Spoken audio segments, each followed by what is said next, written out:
오늘 말씀의 본문의 제목 스위트 스폿이라는 제목으로 하나님의 말씀을 나누어 보도록 하겠습니다. 아마 이 자리에 계신 많은 분들 스포츠 경기를 즐겨 보신다면 스위트 스폿이라는 단어를 한 번쯤 들어보셨을 겁니다.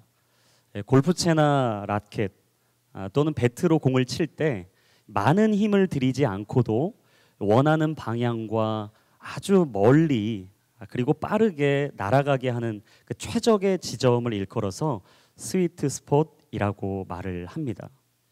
제가 야구 경기로 조금 더 자세하게 설명을 드려보면 투수가 공을 던지죠. 타자는 배트를 들고 그 공을 칩니다.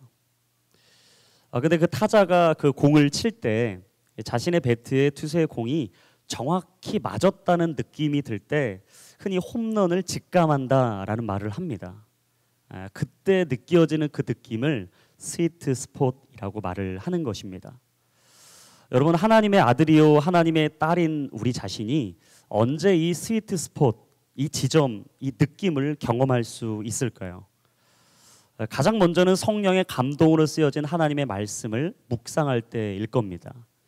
하나님의 말씀을 읽을 때마다 하나님은 언제나 우리의 마음에 감동을 주세요. 그리고 가야 할 길과 알아야 할 것과 깨달아야 할 것들을 우리 삶에 펼쳐 주십니다. 두 번째는 기도할 때죠. 항상 기뻐하고 범사에 감사하며 쉬지 않고 기도하라라고 말씀하신 그 말씀을 붙들고 기도하기 시작할 때 우리는 그 스위트 스폿이라는 지점을 정확하게 포착하게 됩니다. 세 번째는 영과 진리로 온 마음과 뜻과 정성을 다해 하나님 한 분만을 예배하기 시작할 때입니다. 그렇듯이 오늘 본문에 등장하는 아브라함은 배트의 공이 정확하게 맞는 순간 홈런을 예감하는 것처럼 자신의 간절한 기도를 외면하지 않으시는 하나님의 응답을 통해서 오늘 스위트 스폿, 정확한 하나님과 자신의 만남의 지점을 포착하게 되었습니다. 이 땅에 살아가는 모든 사람들, 아니 대부분의 사람들은 인생의 성공을 꿈꿉니다. 그래서 다른 사람들보다 많은 것을 배우려고 노력하고 많은 것을 얻기 위해 발버둥치고 얻었다면 그것을 쌓기 위해 힘을 들이는 것이죠. 때로는 복권을 사서 힘을 들이지 않고 일확천금을 노리기도 합니다. 우리는 저마다의 성공의 비결을 찾아서 살아갑니다. 성공할 수만 있다면 수단과 방법을 가리지 않죠. 여러분, 그렇다면 우리의 인생의 진정한 성공은 무엇일까? 아니, 우리의 성공을 넘어서 하나님께서 오늘 우리에게 말씀하시는 인생의 성공은 무엇일까요? 제가 이런 고민을 하던 중에 마틴 로이드 존스 목사님께서 하셨던 말씀이 떠올랐어요. 인간에게 일어날 수 있는 가장 불행한 일은 그가 준비도 되기 전에 성공하는 것이다. 여러분, 그렇습니다. 우리가 인생의 성공을 꿈꾸는 것보다 더 중요한 것이 있습니다. 그것은 바로 하나님 앞에 준비되는 것입니다.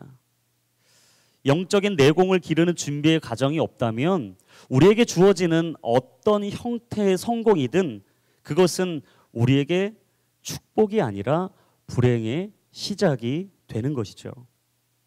하나님은 오늘 아브라함을 민족의 조상으로 세우기 원하셨습니다.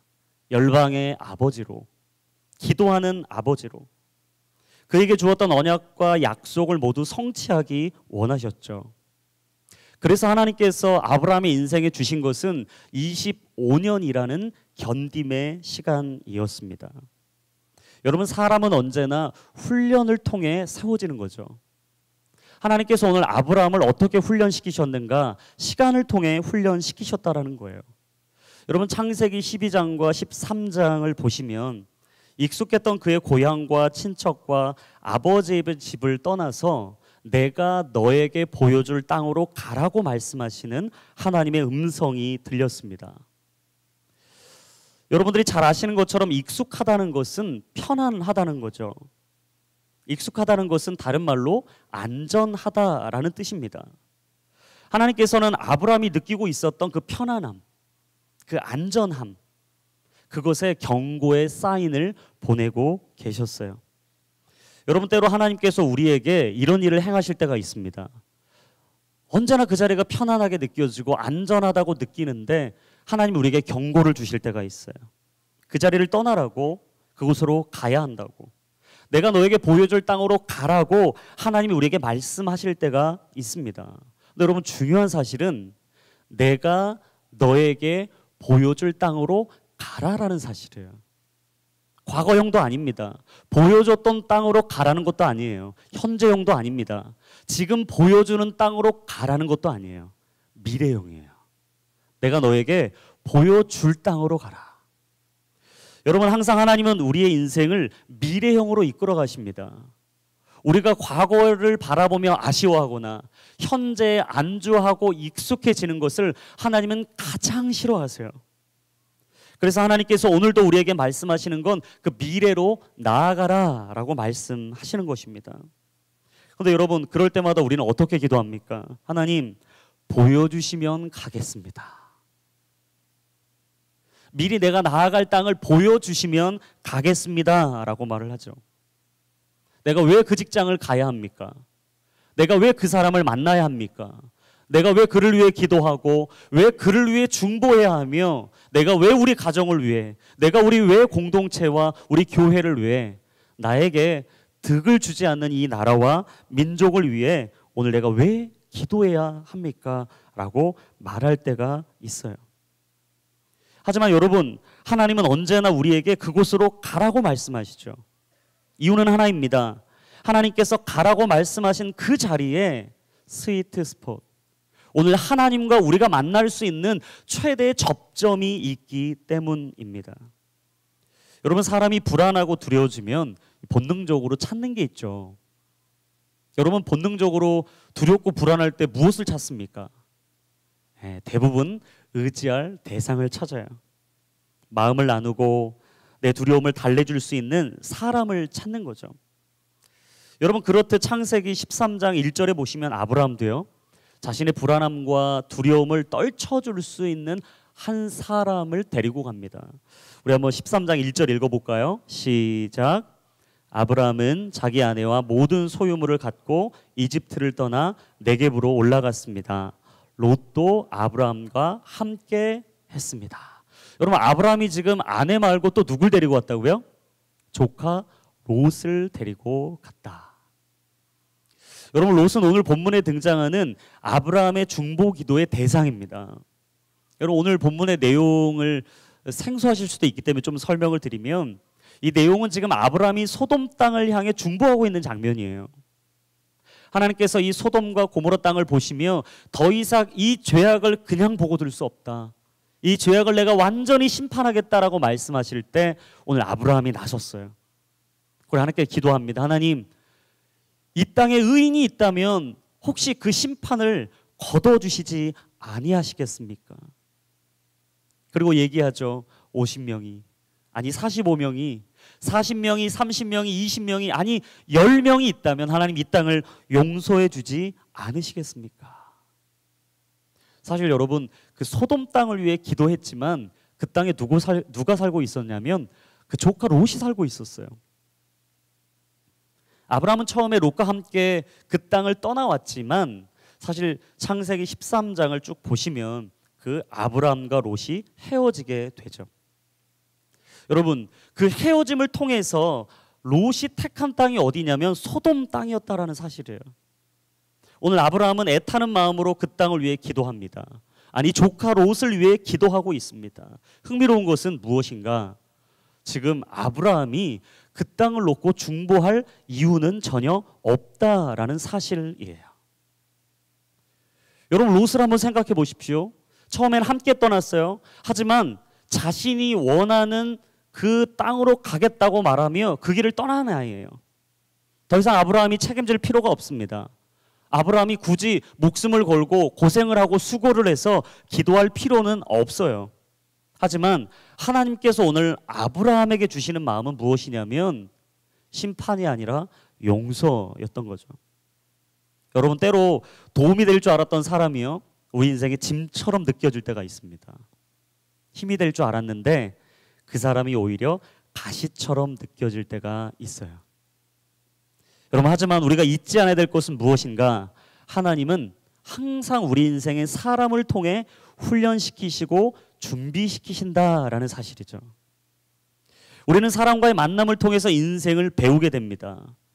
상대방을 통해서 나의 약점을 발견할 뿐만 아니라 상대방을 통해서 내 강점을 발견하게 되는 거죠. 언제나 하나님은 사람을 통해 우리를 새롭게 빚어가세요.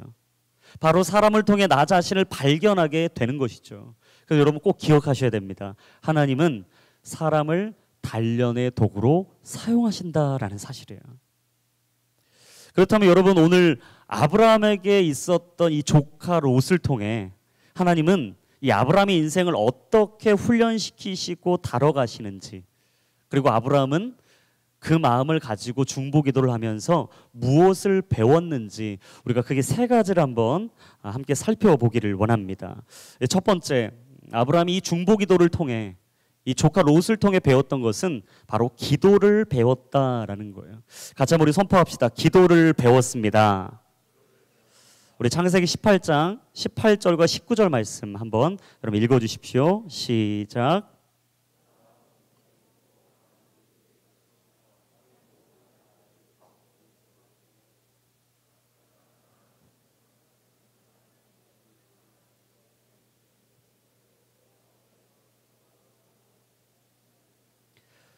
그래야 나 여호와가 아브라함에게 말한 것을 그를 위해 다 이루고자 하는 것이다. 여러분, 하나님께서 아브라함을 향해 축복의 말씀을 하십니다. 아브라함을 통해서 모든 나라들이 복을 받게 될 것이다. 여러분, 얼마나 기쁜 이야기입니까? 얼마나 감사한 일입니까? 한마디로 하나님께서 아브라함을 축복의 통로로 삼으시겠다라는 말씀이에요. 여러분 꼭 기억하셔야 돼요. 하나님의 자녀, 이 하나님의 딸이요 하나님의 아들인 바로 우리는요 축복의 통로입니다. 여러분 믿으시나요? 같이 한번 우리 자신에게 얘기해 봅시다. 나는 축복의 통로입니다. 나는 하나님의 통로입니다. 여러분, 그렇게 하나님이 아브라함을 축복의 통로로 삼으셨어요. 그리고 그의 가정과 그의 삶에 있는 모든 자리에 축복의 출발점이 되게 하셨죠. 바로 하나님께서 아브라함을요 축복의 종착역이 아니라 축복의 출발점으로 삼으신 거예요. 그런데 여러분, 우리가 축복의 출발점으로 살고 싶다라고 말한다고 우리가 축복의 통로가 되는 것은 아니죠. 반드시 그 안에는 전제 조건이 따릅니다. 오늘 창세기 18장 18절과 19절에 보니까 두 가지를 얘기합니다. 첫 번째는 여호와의 길을 지켜야 된다라는 거예요. 그리고 두 번째는 의와 공의를 실천해야 한다. 여러분, 여호와의 길을 지킨다는 게 무엇일까요? 여호와의 길을 따라 살아간다는 것은 무엇일까요? 그것은 하나님의 말씀에서 벗어나지 않는다는 것이죠. 여러분, 하나님의 말씀이 우리의 길이 된다는 것을 여러분 믿으십니까?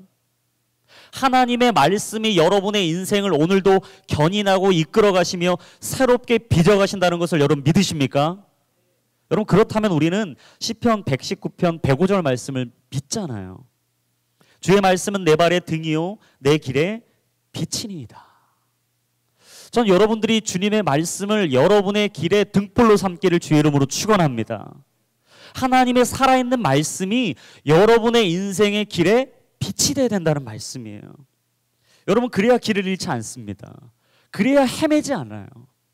여러분, 우리 지식대로, 우리 경험대로, 우리 마음대로 살아가면요 반드시 인생에 돌아가게 돼 있습니다. 내가 갖고 있고 내가 알고 있고 내가 누렸던 걸 가지고 오늘 내가 이것을 결정하면 좀 더 나은 걸 얻을 수 있다고 착각하지만 여러분, 결국 우리가 알게 되는 건 뭐죠? 그 길은 돌아가는 길이라는 거예요. 돌아갔다면 다시 이 자리의 원점으로 돌이켜야 하죠. 그렇다면 여러분, 두 번째, 의와 공의를 실천하는 것은 어떻게 가능할까요? 제임스 패커 목사님이 이런 얘기를 했습니다. 기도란 의무를 지나서 기쁨에 이르는 길이다. 기도라는 건 의무감으로 하는 게 아니라는 거예요. 기도하다 보면 그 의무감이 아니라 오히려 기쁨에 젖어들게 된다. 처음에는 종교적인 의무감으로 기도를 시작할 때가 있습니다.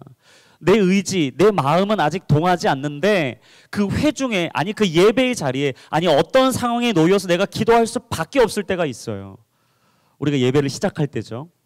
찬양이 마치고 같이 기도하자고 할 때 오늘 내 마음은 아직 열리지 않았는데, 오늘 내 마음은 너무 무겁고 어려운데, 나는 아직 기도할 준비가 되지 않았는데 함께 기도해야 될 때가 있다라는 사실이에요.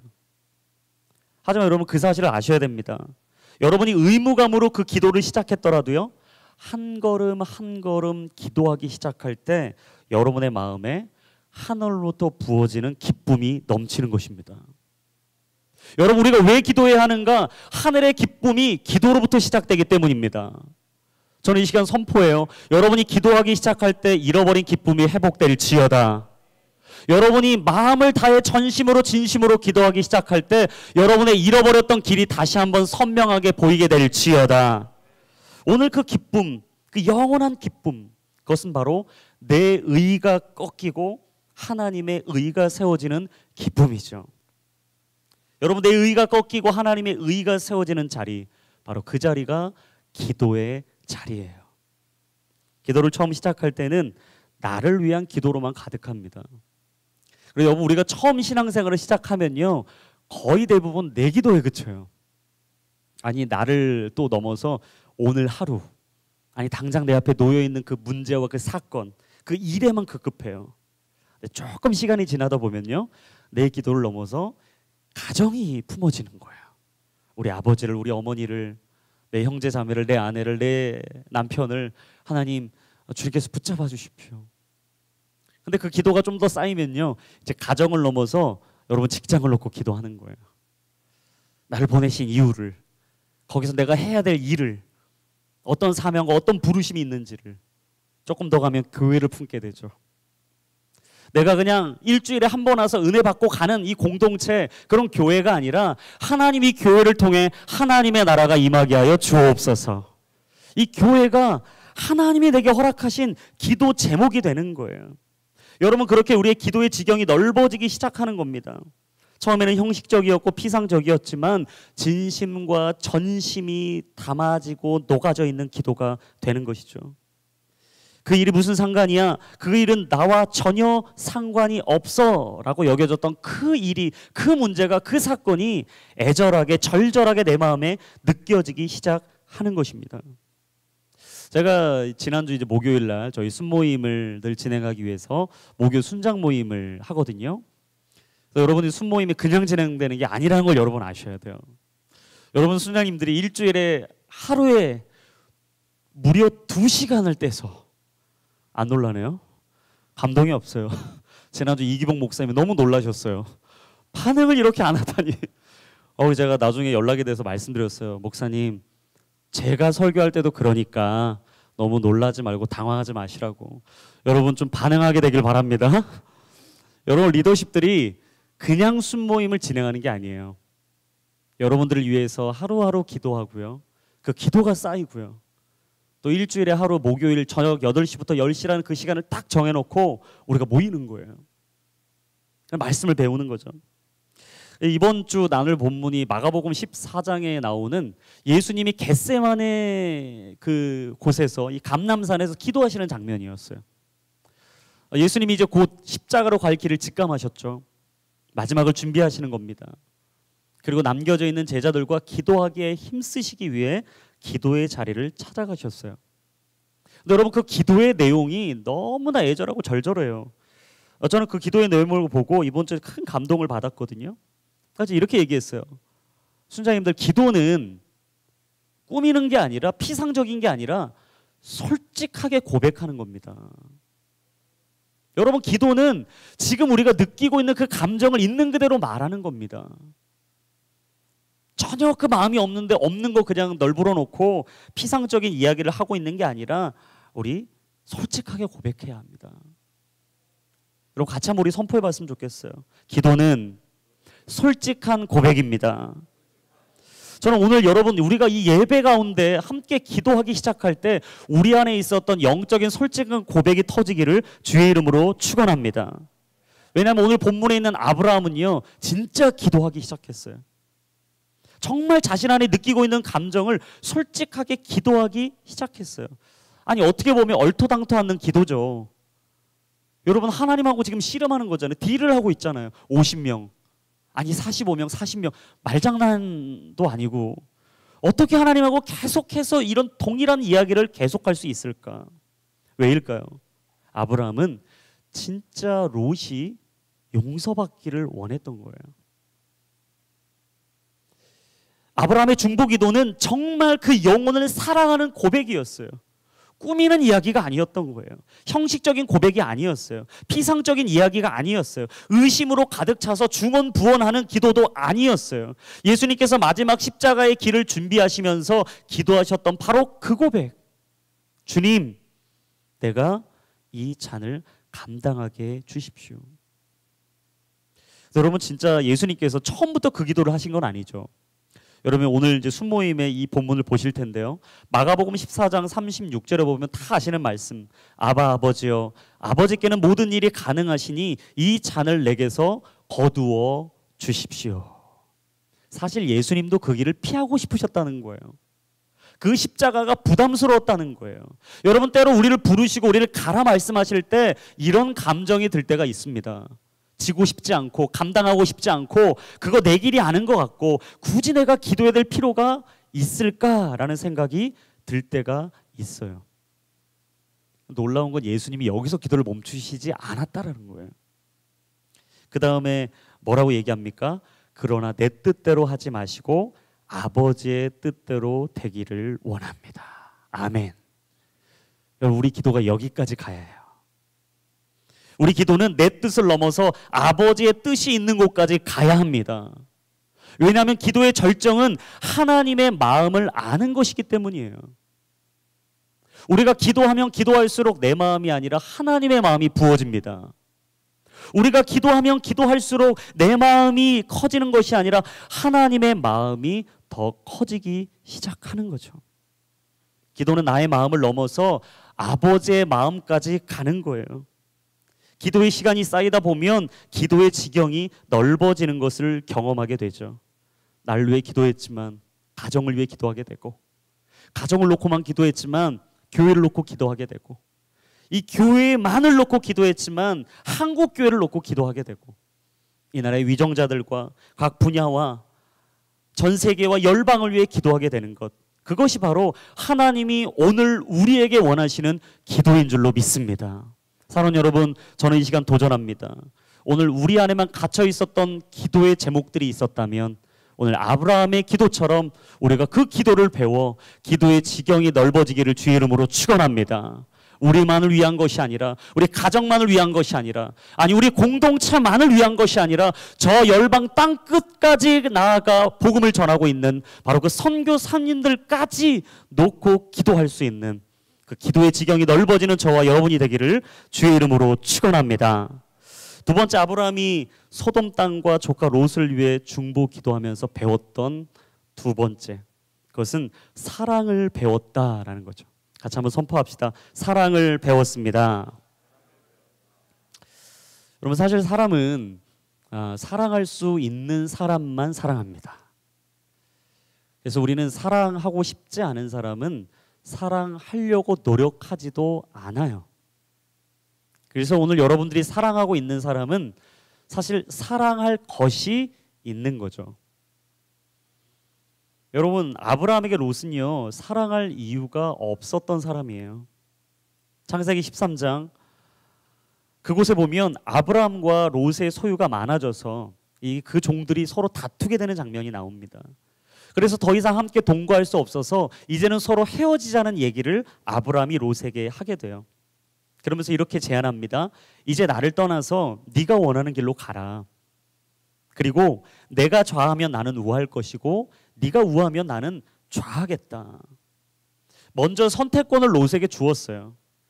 근데 사실 조카잖아요, 조카. 근데 조카 롯이 한 번쯤은 사양을 하고, 아닙니다, 삼촌. 제가 끝까지 한번 잘해보겠습니다. 제 수하에 있는 하인들과 종들에게 잘 설득하고 이야기해서 제가 더 이상 다툼이 벌어지지 않도록 잘 타이르고 이야기할 테니까 삼촌 우리 약속의 땅으로 끝까지 같이 갑시다.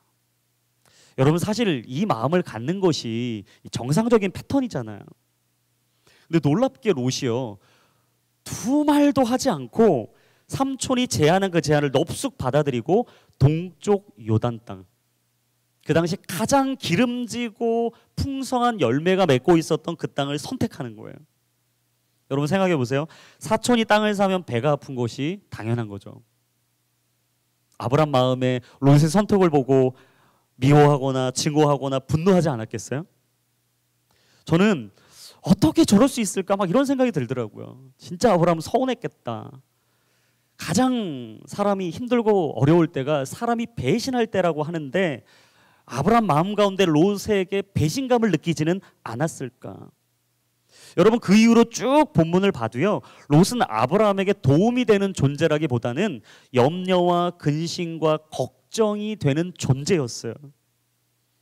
많은 이방의 적들에게 공격을 받았을 때는 아브라함이 목숨을 다해서 318명의 준비된 군사를 가지고 가서 조카 롯뿐만 아니라 함께하는 모든 이들을 구해왔어요.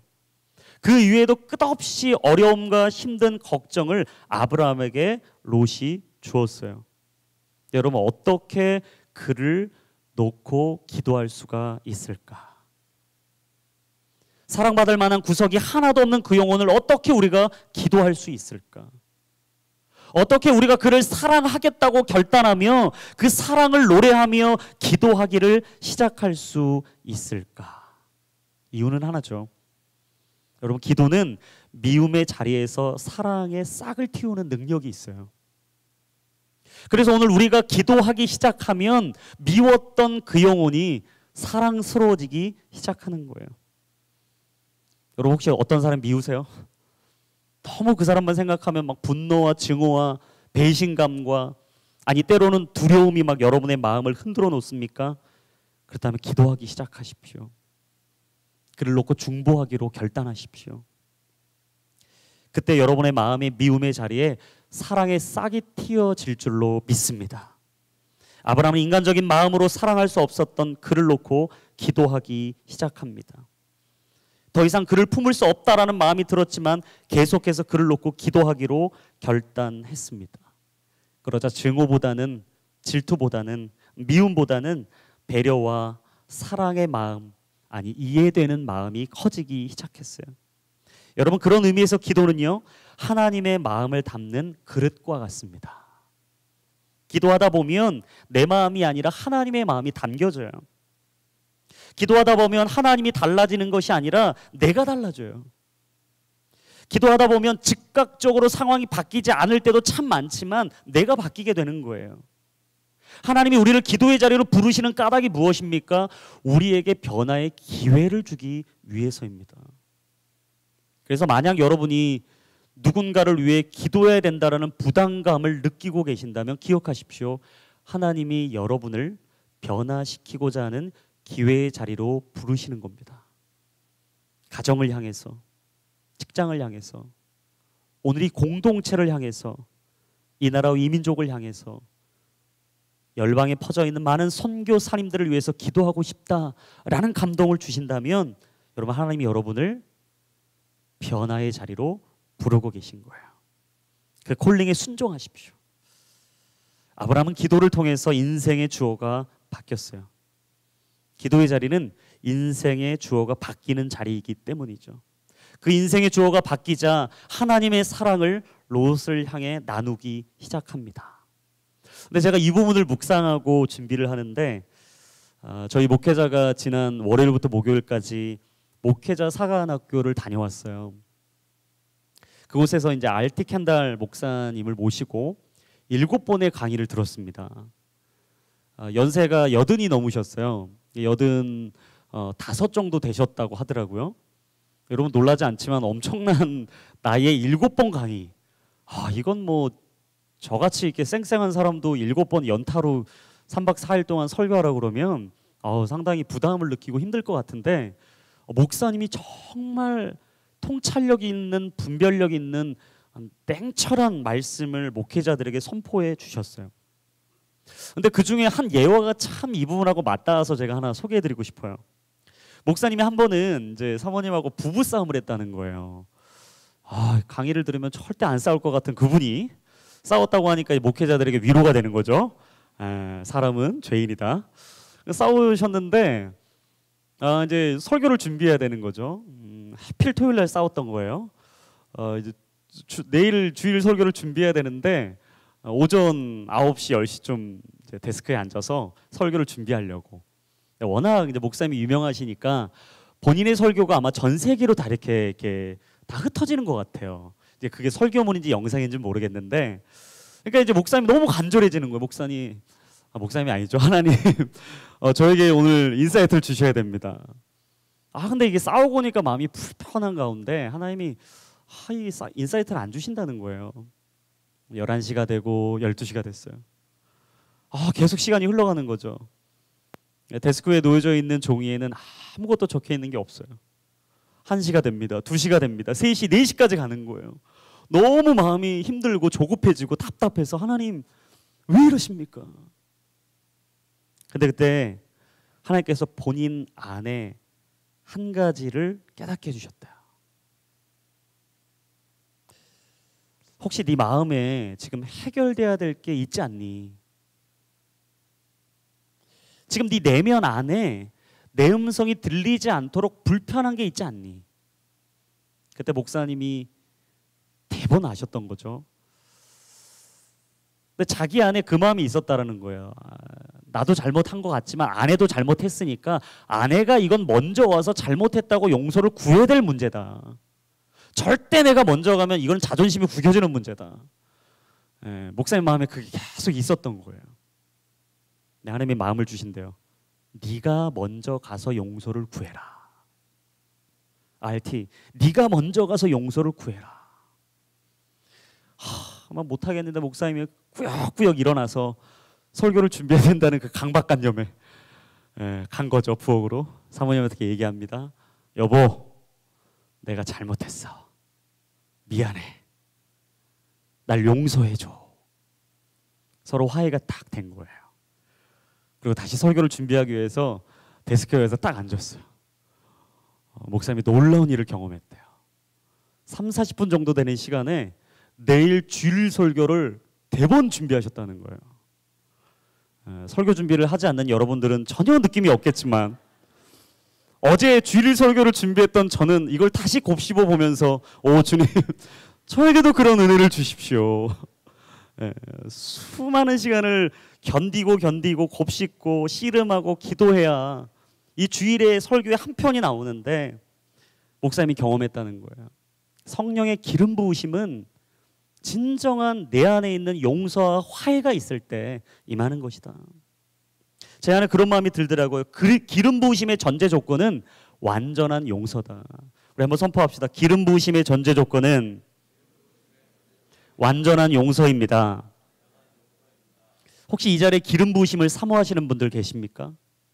성령의 충만함을 놓고 기도하시는 분들 계십니까? 그렇다면 여러분 안에 먼저 용서해야 될 분들과 용서, 화해를 이루십시오. 용서의 다른 말은요, 그를 사랑하기로 결단하는 것입니다. 그를 사랑하기로 결단하는 것이 바로 용서예요. 아브라함은 롯을 용서하기가 매우 어려웠어요. 그를 이해하기도 힘들었어요. 그를 사랑하기는 더더욱 어려웠습니다. 하지만 하나님께 기도하기 시작하자. 그를 용서하기로 결단하자. 그를 용서하겠다고 기도하자. 하나님이 그에게 사랑의 마음을 부어주셨던 거죠.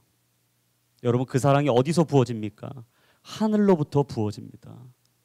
제가 자주 언급합니다. 여러분, 하나님의 사랑으로 충만해야 이웃을 사랑할 수 있습니다. 십자가는 그냥 우리에게 주어지는 것이 아닙니다. 하늘로부터 땅으로 부어지는 하나님의 사랑으로 충만해야 오늘 내 옆에 있는 이웃들을 사랑할 수 있는 사랑이 여러분에게 주어지는 줄로 믿습니다. 오늘 하나님의 사랑으로 충만하십시오. 그 십자가의 은혜를 경험하십시오. 그때 용서할 수 없었던 사람을 용서하게 될 것이고 사랑할 수 없었던 그 영혼을 사랑하게 되는 능력을 경험하게 될 줄로 믿습니다. 마지막 세 번째, 아브라함이 소돔 땅과 조카 롯을 위해 기도할 때 배웠던 것은 시간을 배웠다라는 겁니다. 우리 같이 한번 선포합시다. 시간을 배웠습니다. 아마 이 자리에 2007년에 세상을 떠들썩하게 했던 다단계 그룹, 제이유 그룹을 아마 한 번쯤 다 들어보셨을 거예요. 이 다단계 황제로 불렸던 제이유 그룹의 회장 주수도 씨가 이 수조 원을 가지고 이 사기를 펼쳐서 현재 복역 중임에도 불구하고요, 또다시 그가 옥중에서 사기를 쳐서 이 1,000억 원이 넘는 사기를 쳐서 다시 기소가 됐다라는 것이 지난주에 뉴스로 나오더라고요. 제가 그 뉴스를 들으면서 너무 황당한 거예요. 감옥에 있는 사람이 또 1,000억이 넘는 사기를 쳤다는 것도 놀랍고, 또 하나는 어떻게 그 사람의 말을 또 믿을 수가 있을까라는 이 답답한 마음 속에 그 기사를 계속해서 보게 됐어요. 근데 그 기사에 그렇게 나오더라고요. 사람이 처음에는 의심을 하게 된대요. 근데 처음에 의심을 하다가 자신의 통장에 금액이 찍히는 순간 그 의심이 와르르 무너진다는 거예요. 거짓말이겠지. 어떻게 내가 10만 원 줬는데 20만 원이 어떻게 들어와? 라는 의심을 계속 가지고 경계하고 있다가 정말 통장에 이번 주에 20만 원이 딱 찍히는 순간 의심의 경계가 와르르 무너지고 말도 안 되는 금액을 투자하기 시작한다라는 사실이에요. 그러면서 이분이 이렇게 얘기를 하더라고요. 다단계에 빠지지 않을 수 있는 방법이 있습니다. 제가 알려드릴게요. 노력에 비해 과도한 대가 지불을 이야기하면 반드시 한 번쯤은 의심해 보라는 거예요. 그것은 거짓일 가능성이 매우 높다. 왜냐하면 우리가 노력하는 것 대비 너무 과도한 대가를 우리에게 준다는 것은 말이 안 된다는 거죠. 여러분, 인생의 일확천금을 기대하지 마십시오. 성실하게 땀을 흘리십시오. 정직하게 땀을 흘리십시오. 그리고 그 시간의 대가를 얻으십시오. 여러분, 이 세상에요, 식은 죽 먹기는 없습니다. 어느 누구도 시간을 거스를 사람은 없어요. 시간을 통해 사람을 얻는 것이고 시간을 통해 그 비전을 이루어 가는 것이죠. 이 땅의 모든 것은 시간의 흐름 안에 있습니다. 아브라함의 인생도 그러했고 오늘 이 자리에 있는 우리 모두의 인생도 마찬가지입니다. 아브라함은 기도하는 가운데 사랑을 배웠지만 인내의 시간을 견뎌내야만 했어요. 여러분, 누군가를 사랑한다는 것은요, 오랜 기다림을 필요로 합니다. 삶의 무언과 결과를 만들어낸다는 것은 끝없는 시간의 대가 지불이 반드시 요구되는 거예요. 그래서 C.S. 루이스 목사님께서 뭐라고 말했습니까? 고난과 시련은 종종 평범한 사람으로 하여금 비범한 삶을 준비하게 한다. 사실 이 말씀은 제가 이전에도 드렸던 말씀이지만 저는 항상 이 말씀을 곱씹어보고 되씹어볼 때마다 생각해요. 정말 사람의 인생은 시간을 통해, 아니 고난과 시련을 통해 평범했던 우리의 삶에 비범함이 이루어지는 것이구나. 오늘 이 땅을 다스리시고 이 역사를 주관하시는 하나님께서 오늘 이 자리에 있는 우리 모두를 다루어 가시는 방식이 있습니다. 그것은 고난의 시간입니다. 단련의 시간입니다. 시련의 시간입니다. 때로는 그것이 사람을 통해 주어지고, 때로는 그것이 상황과 환경을 통해 주어지고, 때로는 우리의 잘못된 선택과 결정을 통해 주어질 때도 있습니다. 하지만 하나님께서 오늘 우리에게 원하시는 것은 무엇인가? 우리가 평범해지기를 원하지 않으신다라는 거예요. 아니, 그 자리에 머물러 있기를 원하지 않으신다라는 거예요. 끝없는 도전과 끝없는 수고와 끝없는 비전을 향한 열정을 가지고 그 자리로 나아가기를 원하신다라는 사실입니다. 그럴 때 하나님께서 종종 우리에게 이해되지 않는 기도 제목을 강하게 푸시할 때가 있어요. 그 사람을 용서해라. 오늘 네 부모님을 용서해야 된다. 오늘 네 옆에 있는 그 사람을 용서해야 된다. 너는 그 직장을 위해 기도해야 된다. 그 자리에서 끝까지 버텨야 된다. 그리고 이 시간을 너는 견뎌내야 한다. 내가 거저받은 것들을 너는 거저 나누어야 한다. 공동체를 위해서, 교회를 위해서 기도하고 나라와 민족을 위해서 기도해라. 그리고 내가 너에게 보여줄 땅, 이전에도 보지 못했고 지금도 보지 못하고 있는, 아니 앞으로 곧 보게 될 그 땅으로 가라 라고 우리에게 부담감을 주실 때가 있습니다. 여러분, 이 부담감을 우리에게 왜 주실까요?